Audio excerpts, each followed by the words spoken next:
الحمد لله رب العالمين مالك يوم الدين إياك نعبد وإياك نستعين اهدنا الصراط المستقيم صراط الذين أنعمت عليهم غير المغضوب عليهم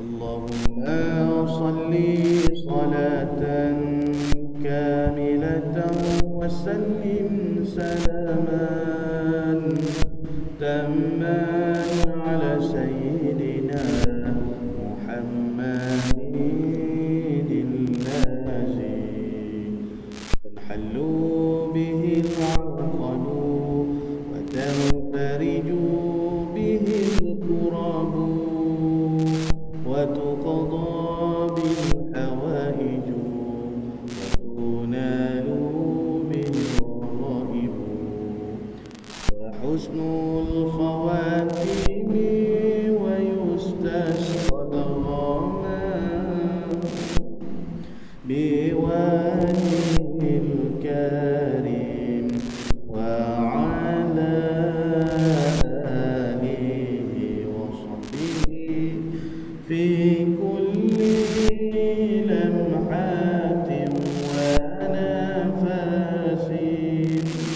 ونفس بعدد كل معلوم لك اللهم صل صلاة كاملة وسلم سلاما تاما على سيدنا محمد الذي تنحل به العقد وتنفرج به الكرب وتقضى بالحوائج وتنال به الرغائب وحسن الخواتم ويستسقى الغمام بوجهه الكريم وعلى آله وصحبه في كل لمحة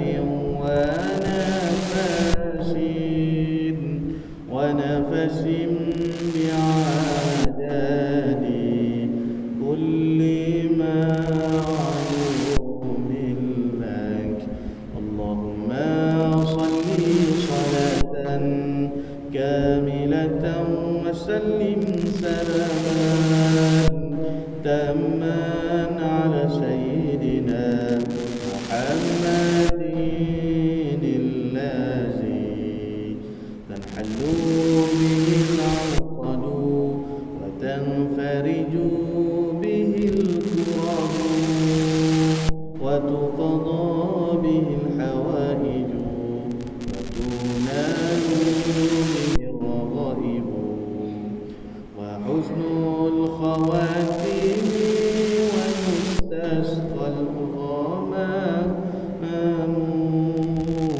بوجهه الكريم وعلى آله وصحبه في كل لمحة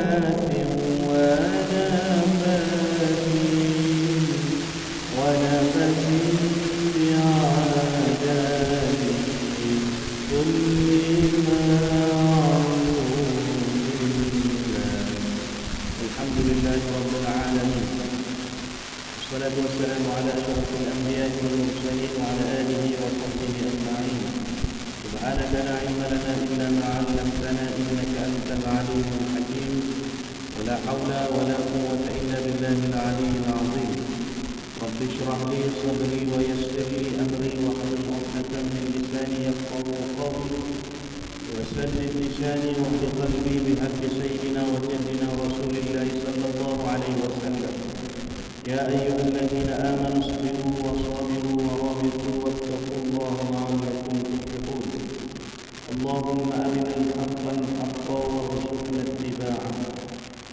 Ya Allah, ya Tuhan kami, tunjukkanlah kepada kami yang benar itu sebenar-benarnya, dan jadikanlah kami di kalangan orang yang mengikuti akan kebenaran. Wa arinal batila batilan warzuqna ijtinabah. Ya Allah, tunjukkanlah kepada kami yang batil, yang sesat itu sebenar-benarnya sesat, dan jauhkanlah kami daripada mengikuti akan kebatilan dan kesesatan. Rabbana iftah bainana wa baina qaumina bil haqq wa anta khairul fatihin. Ilahi anta maqsudi wa ridhaka matlubi, a'tini mahabbataka wa ma'rifataka ya Allah. Nawaitu al-i'tikaf fi hadzal masjid sunnatan lillahi ta'ala. نويت التعلم والتعليم والتذكر والتذكير والنفع والانتفاع والإفادة والاستفادة والحث على التمسك بكتاب الله وسنة رسول الله والدعاء إلى الهدى والدلالة على الخير ابتغاء وجه الله ومرضاته وثوابه وقربه سبحانه وتعالى. Para hadirin sidang jemaah muslimin muslimat yang dirahmati lagi diberkati oleh Allah Ta'ala sekalian, alhamdulillah, syukur dan puji kita kepada Allah di atas segala nikmat-nikmat, anugerah, pemberian dan juga rezeki yang tidak terkira banyaknya yang Allah berikan kepada kita. Kita sambung pengajian kitab kita An-Nasaihud Diniyah, nasihat-nasihat agama wal wasayil imaniyah, dan wasiat-wasiat keimanan karangan Syekhul Islam Al-Hujjatul Imam Sayyidul Habib Abdullah bin Alawi Al-Haddad Al-Hadrami Al-Syafi'i rahimahullah.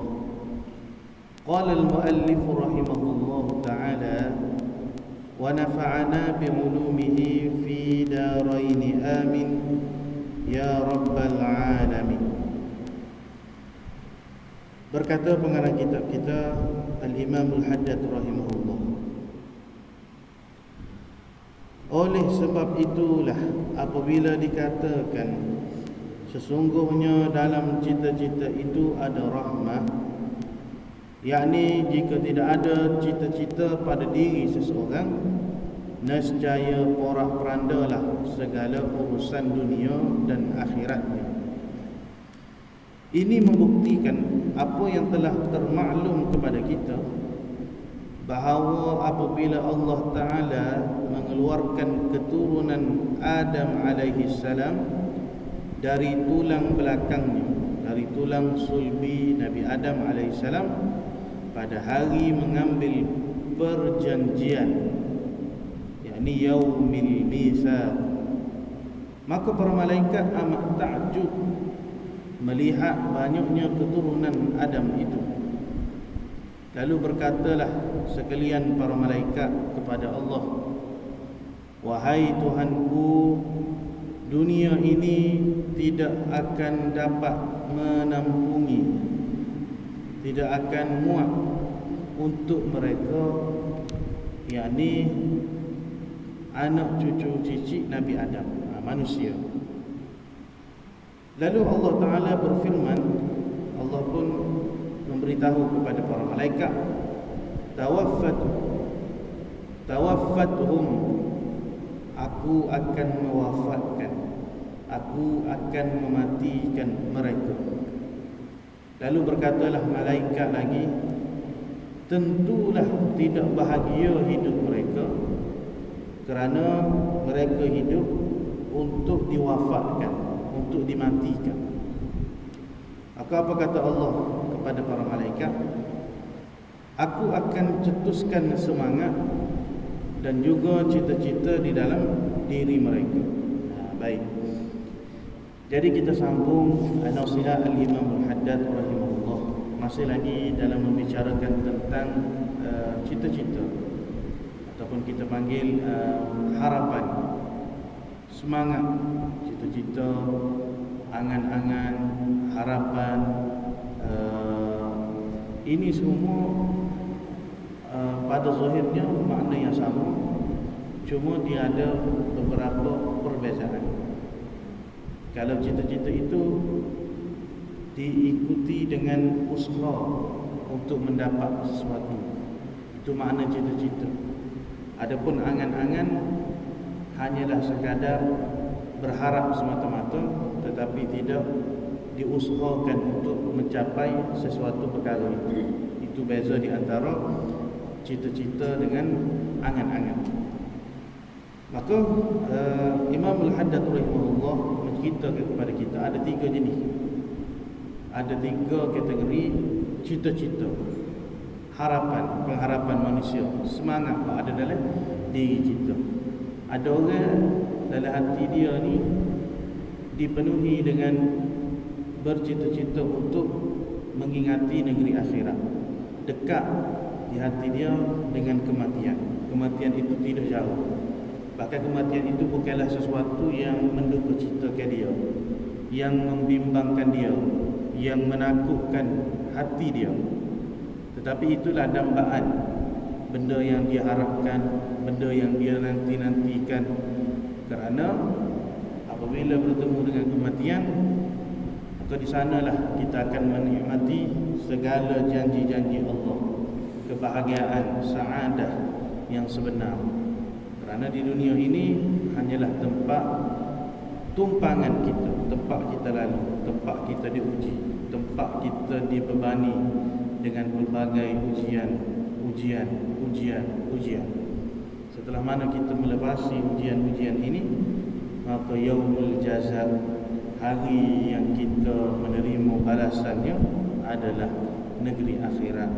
Setelah mana kita menerima kematian. Kemudian yang kedua, iaitulah manusia yang di dalam hatinya masih kuat juga mengingati tentang negeri akhirat, mengingati tentang kematian, tetapi masih wujud ataupun timbul kelalaian di hati dia daripada mengingati kepada Allah, mengingati kepada negeri akhirat. Maka ketika ni hati dia kadang-kadang tetap, kadang-kadang dia berpaling. Oleh sebab itulah Allah Ta'ala jadikan kepada kita ini suatu semangat, suatu perasaan pengharapan kita sebagai satu rahmat sebenarnya.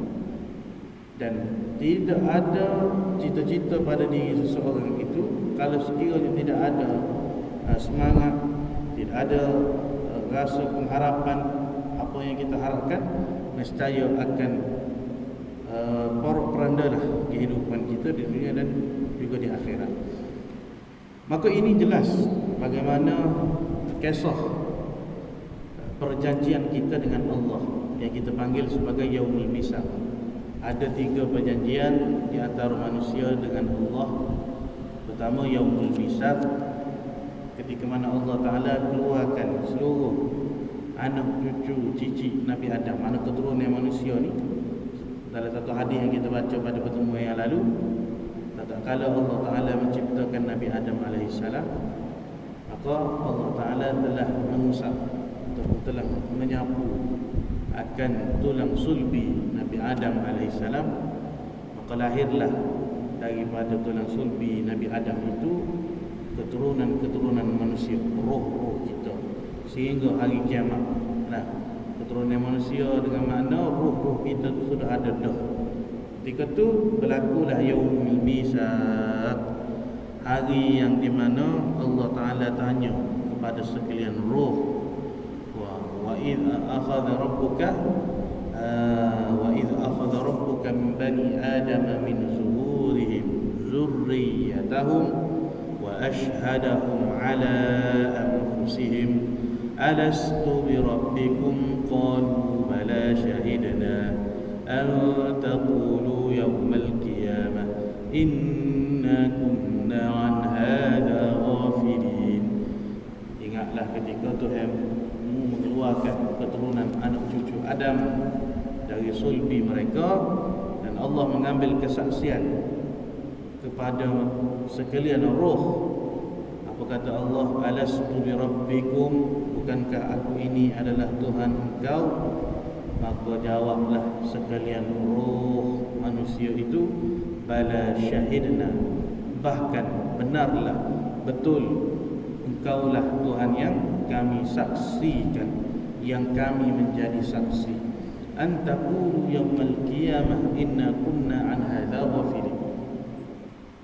Kami lakukan yang demikian itu agar di hari kiamat nanti kalian tidak mengatakan sesungguhnya kamilah orang-orang yang lalai dari keesaan Allah, dari mentauhidkan Allah. Itu dia panggil yaumul misaq. Kemudian ada yaumin nubuwah ataupun misaqun nubuwah. Misaqun nubuwah ni hari perjanjian para anbiya alaihi wassalatu wassalam dengan Allah Taala.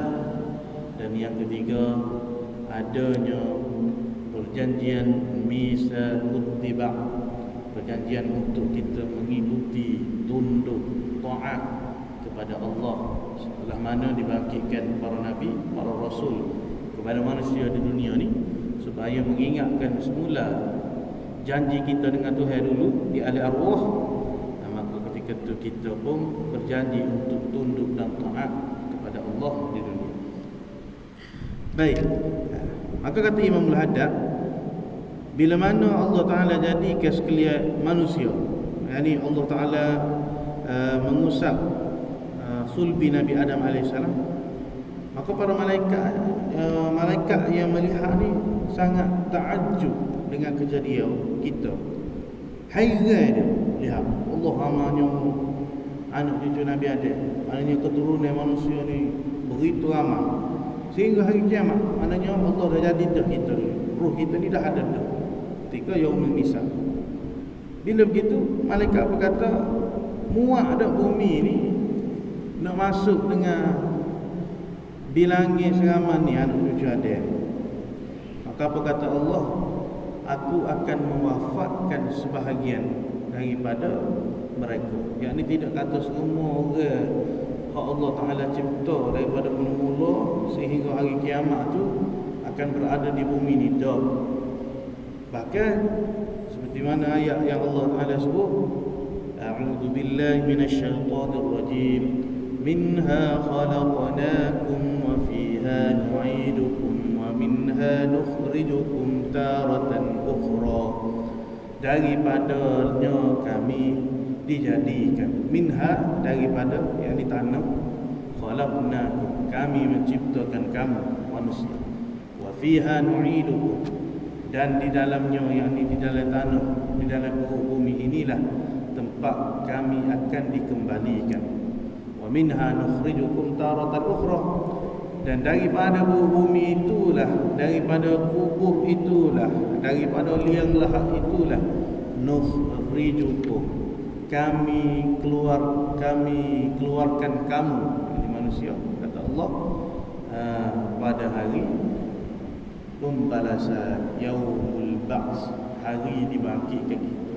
Nah, jadi kalau kita tak nampak ataupun kita tak rasa di hati kita betapa maha kuasanya Allah, Allah mencipta kita ni manusia daripada setitis air mani, kita kata kejadian kita tu. Nah, asalnya Nabi Adam alaihissalam itu Allah Ta'ala ambil daripada bumi, daripada tanah yang ada di bumi ini, dicampur, digaul-gaulkan oleh malaikat sebahagian tanah-tanah yang ada, lalu diciptakan Nabi Adam alaihissalam. Daripada Nabi Adam alaihissalam itu Allah Ta'ala ciptakan Hawa, Siti Hawa, nenek kita, toknya kita, tok wai kita.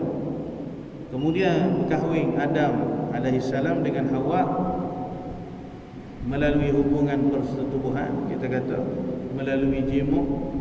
Akhirnya berlaku di antara air mani lelaki dan air mani perempuan, lahirlah kita. daripada setitis air mani kita tu menjadi segumpal darah, daripada segumpal darah tu menjadi seketul daging, daripada seketul daging itu dijadikan tulang belulang, daripada tulang belulang itu jadilah kita ni janin, daripada janin itu membesarlah kita di dalam perut kita tu. Cukup usianya 8 bulan, 9 bulan, lahirlah kita ke dunia. Maha suci Allah, maha hebat Allah. Daripada sekecil benda tu, setitis air mani tu, boleh jadi orang, boleh bentuk rupa kita yang cukup sempurna. Kemudian keluar daripada perut kita.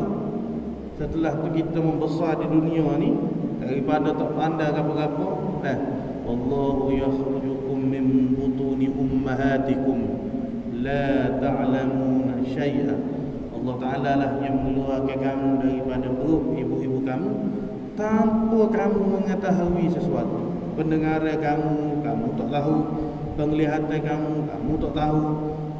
Akal, ilmu, asalnya kita ni tak ada erti apa-apa, tak faham pasal ilmu, tak faham pasal kehidupan, tak faham pasal agama, tak kenal Allah. Mana lahir ke dunia tu tak kenal Allah.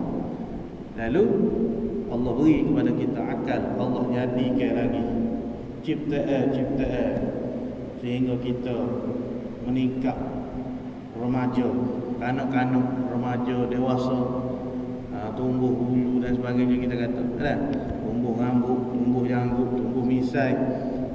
Maka menjadi kita sebagai manusia, akhirnya kita menjadi orang yang sudah besar, dewasa, dan dipanjangkan umur, kita pun semakin lemah, kudrat kita pun semakin kurang, penglihatan kita pun semakin kabur, pendengaran kita pun semakin kurang jugalah. Tangan kita pun dah kadang-kadang tak merasa menyentuh. Akhirnya susu meninggal, dicabutkan roh, yang mana roh ini ditiupkan sewaktu kita berada berusia 4 bulan di dalam kandungan. Ditiupkan roh, dibuat ketetapan ajal kita, qada kita, apa yang kita akan dapat di dunia sepanjang kehidupan. Allah Ta'ala dah tentukan, dah catat dah. Bila begitu, bila roh ni dah keluar, meninggallah kita, tinggallah jasad. Jasad ni bila dah tak ada roh, dia dah tak ada apa-apa nilai dah. Lama-lama dia jadi makanan kepada ulat, bau busuk, bau hanyir, bau yang kita kata tak ada siapa yang suka. Tengok lagu mana keadaan kita dalam kubur daripada malam pertama, malam yang ke-7, malam ke-40, bagaimana pecahnya seluruh pembuluh-pembuluh darah yang ada dalam badan kita ni. Akhir sekali bau busuk, jadi makanan ulat, seolah-olah macam bangkai. Kita tengok binatang kera ke gapo, kau mati tengah jalan, belum pada dia mati tu kan, maknanya semut tak mari dekat, lalat tak urung. Sebab apa? Sebab nyawa tu masih ada di jasad. Kita pun sama juga. Kita hidup ni lah, semut tak mari urung, lalat tak mari urung, benda tu tak masuk, tenaga ni tak masuk. Ada pemeliharaan di sebalik kehidupan kita ni. Ada malaikat yang Allah Ta'ala tugaskan untuk menjaga kita. Malaikat hafazah dipanggil, menjaga diri kita daripada terkena sebagai kemudaratan, terkena sebagai kecelakaan. Biasa kalau orang tua duk cakap, anak-anak kita masih bayi, baby, kadang-kadang terjatuh buai, selamat. Ada malaikat yang sambut, ada malaikat yang jaga. Ya, betul. Tidak sekadar anak-anak yang kecil, bahkan kita yang dewasa ni pun, kita tidur malam-malam, kita kata. Tak ada semua mari masuk dalam telinga, buat sarang, Ya mungkin ada setengah-setengah sebab dia tak jaga kebersihan dan sebagainya kan. Tapi nak ceritanya Allah Ta'ala ni ya Hafiz, yang memelihara hamba-hambanya, tak berlaku pada halik kebanyakan manusia kan. Tu tak kira lagi kalau kita tengok orang-orang hak gila, orang-orang yang istimewa. Lagu mana Allah Ta'ala beri kepada dia satu kekuatan, jalan tak jalan tak, waktu tengah hari, waktu siang hari, tak rasa sakit ke apa, gemetu dah kita kata, kaki dia tu tak ada deria. Maknanya semua ni kejadian penciptaan ya Allah Ta'ala tunjukkan kepada kita ni supaya kita mari berfikir. Setelah mana kita meninggal, kita mati, kita jadi tanah, tulang ni tinggal, akhir sekali hak daripada jadi tulang rangka tanah tu Tuhan hidupkan semula. Allah Ta'ala jadilah kubur semula kan. Bertakuk balik rambut hak rajin putus, hak rajin kita gunting, hak rajin kita cukur, sambung balik. Benda ni diceritakan kan, bagaimana satu kisah yang berlaku kepada Nabi Musa alaihi salam. Nabi Musa alaihi salam di antara mukjizat yang Allah Ta'ala berikan kepada dia, iaitulah dia boleh membangkitkan orang yang telah mati. Ini kisah yang berlaku kepada Nabi Musa alaihi salam. Baik. Jadi bila Nabi Musa dicabar oleh kaum dia ketika itu yang tak mau beriman kepada Nabi Musa alaihi salam, maka kaum dia kata, kalaulah kamu ni seorang nabi yang benar-benar kan, maka tunjukkan kepada kami supaya dihidupkan semula orang yang telah meninggal dunia. Jadi bila Nabi Allah Isa AS ni menghidupkan orang yang telah mati ni, apa kata Nabi Isa AS? Pilihlah siapa dia yang membunuh aku hidupkan. Kepada sebahagian kaum dia yang kufur. Maka kaum dia yang kufur ni kata, hidupkanlah Syam ibn Nuh. Syam ibn Nuh. Syam ni anak kepada Nabi Nuh alaihi salam. Salah seorang daripada anak Nabi Nuh alaihi salam. Lalu beliau pun yakni Nabi Musa alaihi salam, bukan Nabi Musa tetapi Nabi Isa alaihi salam. Nabi Isa alaihi salam antara mukjizat yang Allah Taala beri kepada dia, dia mampu menghidupkan orang yang telah mati. Nabi Musa ni dia boleh menghapuskan sihir Firaun. Kedua-duanya adalah Bani Israel, keturunan Nabi Allah Yaqub alaihissalam. Lalu Nabi Isa pun pergilah ke kubur Syam ibn Nuh, dan beliau yakni Nabi Isa ni melakukan sembahyang hajat sebanyak 2 rakaat dan berdoa kepada Allah, ya Allah, dengan kekuasaan-Mu Aku menghidupkanlah semula Syam ibn Nuh, anak Nabi Nuh alaihissalam. Maka dengan izin Allah, Allah pun menghidupkan semula Syam ibn Nuh. Namun rambut dan janggutnya telah memutih. Jadi bila Syam bin Nuh ini dibangkitkan semula oleh Allah, mukjizat tu kita kata mukjizat Nabi Isa alaihissalam. Tetapi perkara itu berlaku semuanya dengan izin Allah. Bukan sebab kuasa tu ada di Nabi Isa alaihissalam. Cuma Allah zahirkan perkara tersebut berlaku pada Nabi Isa alaihissalam. Semua dengan keizinan Allah. Bila Syam bin Nuh ni bangkit daripada kematian, kelihatan rambut dan janggut dia tu berubah, kita kata putih, sepuh. Lalu ditanya kepada Syam ibn Nuh, kenapakah rambutmu berubah? Bukankah engkau meninggal dalam keadaan yang masih muda? Maka jawab Syam ibn Nuh, saya mendengar seruan dan saya kira itu adalah panggilan hari kiamat. Maka tiba-tiba rambut dan janggutku memutih, berubah kerana dahsyatnya seruan itu. Kemudian Nabi Isa AS bertanya kepada Sam ibn Nuh ini, berapa lama dah kamu ni meninggal dunia? Maka jawab Sam ibn Nuh, semenjak 4,000 tahun yang lalu. Tetapi sampai sekarang sakitnya sakaratul maut itu masih aku rasakan. Jadi hadis cerita Nabi Isa alaihissalam ini, Allah Ta'ala nak menggambarkan kepada kita pengajaran yang kita boleh dapat bagaimana keadaan penderitaan, kesakitan di saat kita sakaratul maut.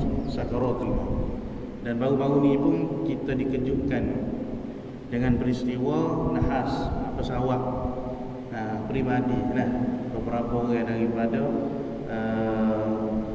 ahli atau kita kata mangsa anak kapal telah meninggal dunia. Allahumma ighfir lahum warhamhum wa'afihim wa'fu anhum. Mudah-mudahan Allah Ta'ala mengampuni mereka, merahmati mereka, menempatkan mereka di kalangan orang-orang yang soleh dan juga solehah. Dan salah seorang daripada mangsa anak kapal itu adalah seorang yang menghafal Quran. Dia orang Kelantan katanya, bila diziarahi jenazah arwah ni tidak terbakar, tidak repuk dan tidak hanyut. Ini kisah yang disaksikan oleh orang yang hidup, menunjukkan Allah Ta'ala zahirkan kekuasaan dia, dan difahamkan arwah ini adalah seorang yang menghafal Al-Quran 30 juz. Dia orang yang menjaga hafazan dia. Jadi kemuliaan ahli Al-Quran, dan Allah Ta'ala nak suruh kita ni saksi lagu mana Allah tunjuk kekuasaan dia bila Allah muliakan satu-satu hamba-hamba. Jadi kalau sepanjang kita duduk mengajar ni beberapa minggu yang lepas ke, banyak dah kisah-kisah tentang kematian. Kalau tak boleh nak ambil pengajaran, khususnya hamba lah, orang yang menyampaikan ilmu, orang yang berkongsi sepatah dua lidah ni, maksudnya pengajaran kepada dia lagi kita boleh ambil. Nak suruh Allah tunjuk kepada kita gapo, Allah nak zahir kepada dia lagi. Daripada dulu yang pernah kita sebut peristiwa tsunami di Jepun, tsunami di Turki, antaranya bagaimana Allah Ta'ala nak cerita. Kemudian Qawi, kemudian meninggal orang mama kita, Dr. Allahyarham Dr. Sabri. Semua ni kita boleh saksikan bagaimana keadaan-keadaan orang yang dah pergi bertemu dengan Allah, menunjukkan kematian itu suatu yang pasti. Setiap orang akan pergi, setiap orang akan lalui. Cuma kita dah duduk berasa tak sedih lagi, berasa tak bersedia lagi, berasa takut lagi, berasa sedih lagi, sehingga orang-orang kita sayang pun kita rasa macam tak redha lagi. Hatta anak kita, isteri kita, suami kita pun tak redha lagi, tak boleh nak menerima. Hati kecil kita tu tak embuh, tak sih berlaku. Walaupun kita kata benda tu sebenarnya semua orang pasti akan lalui, benda tu semua orang pasti akan pergi, lambat atau cepat sahaja, lambat atau banyak. Bahkan apa yang kita nak takut sangat dengan kematian, sedangkan kematian itulah kehidupan yang hakiki, kehidupan yang sebenar, tempat kita mendapat balasan nikmat. Jadi bila faham gitu, maka buat persiapan, bersedia semua. Baik, itu salah satu daripada kisah yang berlaku kepada Sam ibn Nuh. Jadi rambut dia berubah itu sebab dahsyatnya seruan Allah Ta'ala nak bangkitkan, dan kesakitan ketika dia berada di sakaratul maut itu masih dirasakan setelah 4,000 tahun berlalu. Dahsyat kan? Allahumma hawwin alaina fi sakaratil maut wan najata minan nar wal afwa indal hisab. Baik, kemudian kata Al-Imam Al-Haddad, jadi Allah kata, aku akan matikan sebahagian daripada mereka. Lalu berkata malaikat, tentulah tidak bahagia hidup mereka. Oh, kalau gitu tak berat. Kalau gitu kan seolah-olah kita kata tidak bahagia, tidak seronok lah. Sebab mereka dihidupkan, kemudian akan dimatikan. Maka kata Allah Ta'ala, aku akan cetuskan semangat dan juga cita-cita dalam diri mereka. Kemudian sabda Rasulullah sallallahu alaihi wasallam, apa kata Nabi? Innal malaikata yaquluna li ahli al-mayyit idza sarafu an qabrihi in sarifu ila dunyakum ansakumullahu mautakum. Apabila kaum kerabat orang mati kembali dari kubur ke rumah masing-masing, para malaikat akan menyeru mereka, kembalilah kepada dunia kamu. Moga-moga Allah akan melupakan musibah kamu. Para malaikat alaihimussalam tiada mohon kejahatan bagi kaum mukminin, seperti mengharapkan hidup yang panjang dalam keadaan melupakan diri dan melupakan Tuhan. Malah mereka sentiasa memohon kebaikan yang diartikan dengan pendek harapan. Maksudku, yang dimaksud Al-Imam Al-Haddad, sekadar tidak melalaikan perkara-perkara perlu untuk bekalan hari akhirat, dengan tiada membelakangi urusan dunia yang tidak boleh ataupun yang tidak harus dilaksanakan. Jadi kategori yang kedua ni kita kata bukan makna kita ni tak boleh langsung teringat kepada dunia dah kan? Tapi nak ayatnya supaya kita ni pendek angan-angan kita kepada dunia. Sebab pendek angan-angan tu, pendek kita kepada dunia adalah suatu perkara yang terpuji. Di antara salah satu daripada sifat-sifat mahmudah. Lagu mana nak suruh pendek angan-angan kepada dunia? Maknanya kena memperbanyakkan tentang kematian, zikrul maut. Kalau nak buat juga usahalah untuk urusan dunia ni, sekadar kita kata hak harus kita buat, ada cari rezeki. Cuma jangan sehingga melalaikan, seperti mana ayat yang akan datang kita akan tengok. Allah Ta'ala kata, ya ayyuhalladzina amanu la tulhikum amwalukum wala auladukum an dzikrillah wa man yaf'al dzalika fa ulaika humul khasirun. Wahai orang-orang yang beriman, janganlah kamu dilalaikan dengan harta kamu dan juga anak-anak kamu daripada mengingati Allah. Para siapa yang melakukan demikian, sesungguhnya mereka itu adalah orang-orang yang rugi. Kemudian kata pengarang kitab kita, kategori yang ketiga iaitulah orang-orang yang terpedaya dan bodoh. Wallahu ta'ala alam wa ilmuhu atam. Jadi setakat ini dan untuk malam ini, mudah-mudahan kita mengambil pengajaran dan